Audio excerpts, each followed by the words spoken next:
हाय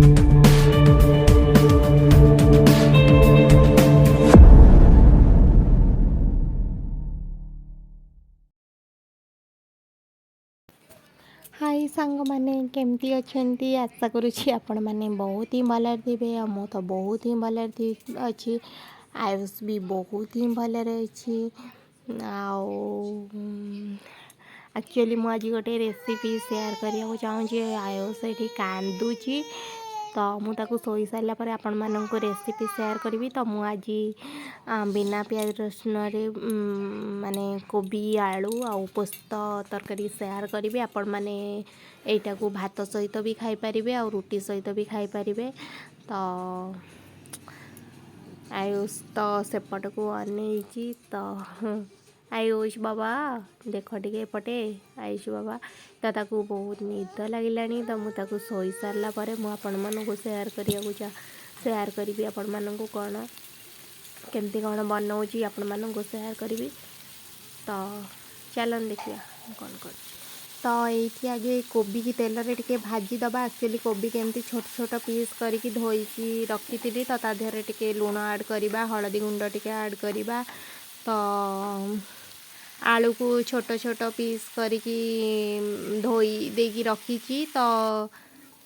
कोबीटा टिके तेल रे भाजी दबा भाजी देकी आलू को जो धोईकी रखी थी तो सहीटा को ऐड करवा एबे तो सेटा टिके भाजीबा एक्चुअली सेटा टिके गोल्डन ब्राउन हैला पर्यंत टिके भाजीबा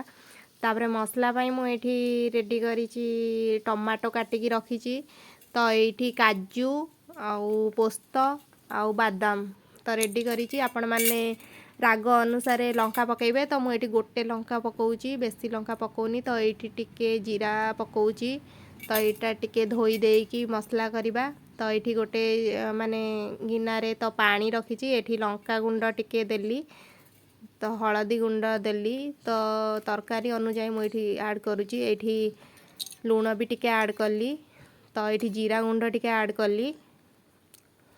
जीरा गुंड टिके ये ऐड करदबा तो ये धनिया गुंड भी टिके ऐड करवा एक्चुअली यहाँ गरम पानी तो गरम पानी टिके मेल्ट करदबा यहाँ तो मेल्ट करके ये मसला आमर हो जाइए तो आपण मैंने चाहिए मसला रे आपण मैंने माने आपण मैंने डालचीनी आ गुजराती भी ऐड करके बाटी पारे तो सेटा मु परे बाटी तो ये तेल रे मुझे चीनी पकई टिके माने गोले दौची तो कलर भल आसो तो मुझे डालचीनी गुजराती टिके छेची दौची तो आपण मैंने चाहिए मसला रे भी बाटी पारे तो मुझे जो तेजपत्र ऐड करुँची तेल रे तो चीनी पकड़ा द्वारा तरकारी कलर आसी थाए तो मुझे जो रखी थी लंका गुंड हरिका सब जो रखी थी गोटे पानी रे भिजेकी तो मुझे ऐड करुँची लंका गुंड हलदी गुंड लुण जीरा गुंड सब ऐड करुँची तो ये मु पोस्त मसला को पकाउची तो ये मु कुटी थिबा गुजराती आउ डालचीनी को तो सेटा मु एबे ऐड करुँची तो यहाँ टिके मिक्स करदबा मसलार कंचा बास्ना जीवा पर्यंत टिके एमती माने मेल्ट कला टाइप रो टिके करवा तो ये मसला हो जाइए तो आपण मैंने देखुवे मसलार कलर भी बहुत बढ़िया आसची आउ बास्ना भी भल आसची तो ये आमर मसला हो जाइए तो मु फास्ट आलू को ऐड करी कहीं आलू पूरा सीझीनी तो आलू को एबे ऐड करी तापर टिके मेल्ट करी तो ये आमर मेल्ट हो जाइए आलू सहित मसला टिके घोड़े देवी सीझापी किसी समय छाड़देवी तो ये आमर आलू सीझी जाइए आपण मैंने देखुवे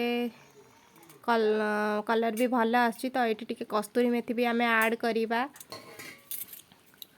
तो टिके मेल्ट करदबा कस्तूरी मेथी ऐड करके तो ये टिके करी पाउडर पकेबा तो ये कोबी जो भाजिकी रखी थी तो सहीटा को ऐड करवा तो ताकू टिके मेल्ट करदबा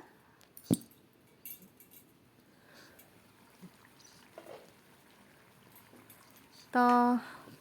मेल्ट करके टिके घोड़े दबा माने आउ टिके भल भाव में सीझापी टिके घोड़े दबा तो ଏଇଠି ଆମର ତରକାରୀଟା ହେଇଯାଇଛି, ଆପଣମାନେ ଦେଖୁଥିବେ କଲର୍ଟା କେମିତି ଦିଶୁଛି। ତ ମାନେ ଲାଷ୍ଟରେ ଆପଣ ମାନେ ଟିକେ ଆପଣମାନଙ୍କୁ ମୁଁ ଲୁକ୍ଟା ଦେଖେଇବି ଲାଷ୍ଟକୁ ଫଟୋ ଦ୍ୱାରା। ତ ଆପଣମାନେ ଦେଖିପାରୁଥିବେ ତରକାରୀଟା ହେଇଯାଇଛି। ତ ଆମେ ଏଥିରେ ଧନିଆ ପତ୍ର ପକାଇବା ଆଉ ଟିକେ ଗରମ ମସଲା ବି ଆଡ଼୍ କରିବା। ଗରମ ମସଲା ଅଳ୍ପ ପକାଇବା, କାହିଁକିନା ପୋସ୍ତ ତରକାରୀରେ ବହୁତ ଗରମ ମସଲା ପଡ଼େନି। ତ ଆମେ ଏଠି ଅଳ୍ପ ଗରମ ମସଲା ଆଡ଼୍ କରିବା।